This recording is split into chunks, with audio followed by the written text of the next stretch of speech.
Hey guys, I'm Philip Wilder. Welcome to the Great Commission Alliance Media channel. I'm going to share with us today how you can die and 2 ways that you can stay dead. So let's get to it.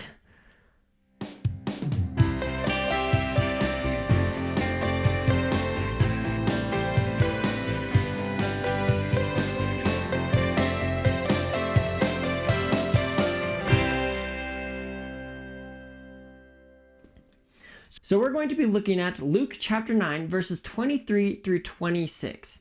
And it says, "And he, Jesus, said to all, 'If anyone would come after me, let him deny himself and take up his cross daily and follow me. For whoever would save his life will lose it, but whoever loses his life for my sake will save it.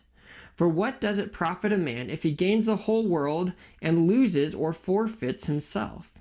For whoever is ashamed of me and of my words, of him will the Son of Man be ashamed, when he comes in his glory and the glory of the Father and of the holy angels.'" This is a great passage that really struck out to me just the other day as I was reading through it. But I think there's a few main points that we can take from this. The first is that we should die. Sounds a little harsh and a little crazy even, but let's look at what Jesus means when he basically goes and says for us to do this. So he says, "If anyone would come after me, let him deny himself and take up his cross daily and follow me." When Jesus says to take up his cross, he's referring to the Romans, how they would impress upon someone the cross, the burden that they would need to bear to go up to where they'd be executed. Now, it's important to note here that when you're carrying the cross, you are going to die. No one got out of that. By the time you are carrying the cross, you're already convicted, you are tried, and you are en route to die. So Jesus is telling us to go and die, basically, which is a little weird of a command.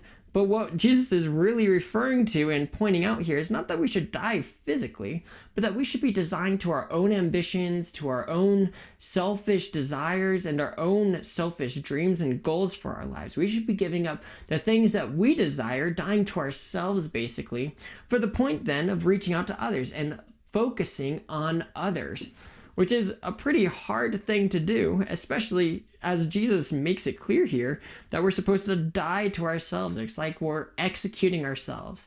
And now this is important to know that this isn't just a one-time thing. Jesus says, daily and follow me. So first, we need to die to ourselves. We need to die, and then we need to follow Jesus as he leads us onward through life. Okay, so we need to die. That's great. The hard thing is, how do we stay dead? How do we keep dying on this daily basis? And Jesus says, "For whoever would save his life will lose it, but whoever loses his life for my sake will save it." It's kind of a paradoxical sort of statement here, but I think one way that really makes sense with all of this is if we look at seeds. So I have some sunflower seeds here. Let's imagine these seeds, they're real focused on themselves, and they like their life just sitting out in the sun, doing nothing. They like the sun, they like the fresh air, they like their lives of just being there. Well, if they're just going to sit there in the sun, all they'll ever be is sunflower seeds. So what a sunflower seeds needs to really do is it needs to go and die by burying itself in the ground, basically, or letting someone bury it in the ground, I guess, and then dying itself so that it can become a plant. Now I have a question for you. Which would you rather be? Would you rather be a seed or a plant?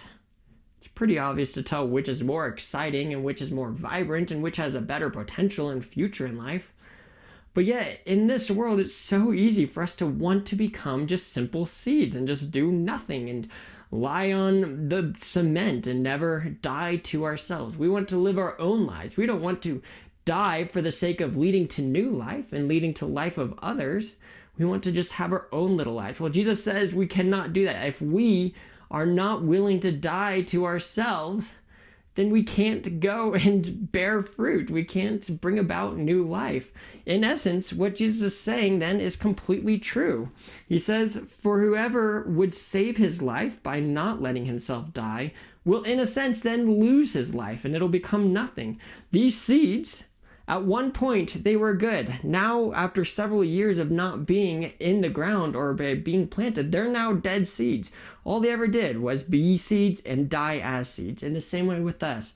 If all we ever do is focus on ourselves, we'll just be ourselves and we'll just die as ourselves. We won't lead to anything more like the seed would lead to a plant, or like we could lead to more life, eternal life, in both ourselves and in others, if we willingly let ourselves die and help each other as well too. So how we can stay dead is by simply staying dead. We need to die and stay dead, as it says here. For what does it profit a man if he gains the whole world and loses or forfeits himself? If we try to uproot ourselves out of the ground, we just ruin the whole process. So we need to stay dead, and we stay dead by focusing on others. Well, the second step as far as how we can stay dead is we can stay dead by staying even more dead. It seems a little bit like the same thing, but what I mean by that is we need to stay dead by not being ashamed of Jesus. It says in verse 26, "For whoever is ashamed of me and of my words, of him will the Son of Man be ashamed when he comes in his glory, and in the glory of the Father and of the holy angels." This is a huge deal. We do not want Jesus, the King of the universe, to reject us or to be ashamed of us when he comes again. And so how we can make sure that we are staying dead by not being ashamed of Jesus is, one, we need to make sure that we're not being ashamed of being associated with Jesus. So that means maybe you and your work friends are out somewhere and they start calling you the Jesus boy, whatever. Or instead of going out and drinking with them, you tell them like, "No, sorry, I'm actually going to a Bible study." And they're like, "Oh my gosh, there's this Jesus kid again." We need to make sure that we're not being ashamed of what Jesus called us to do as well too, the commandments Jesus has given us. We need to make sure that we're trusting in them and following them and letting them truly bring us new life as they do, as they help build us into a plant, a fully grown plant that can bring life to other people as well too. We also need to make sure that we are not being ashamed of Jesus by talking to other people about Jesus. If you're afraid to talk to other people about Jesus, doesn't that mean that you're ashamed of Jesus? Imagine you're married or whatever, and you're afraid to talk to other people about your wife, or afraid to even let them know that you are married. That would mean that you're ashamed of your spouse. Well, we should not be ashamed of Jesus, nor should we be ashamed of our spouse. So we should make sure that we're willing to talk to people about it and follow God's prompting as he leads us to talk to other people about this.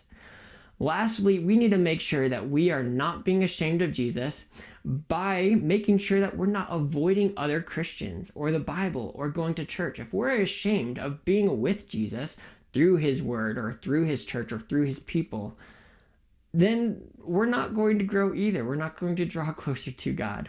So in the end, we need to make sure that we are dying to ourselves and following God's will rather than ourselves. We also need to make sure we're staying dead by not being ashamed of Jesus, and we need to make sure we are staying dead by focusing on bringing about God's kingdom rather than our own kingdom. Thank you guys so much for watching. Have a great day.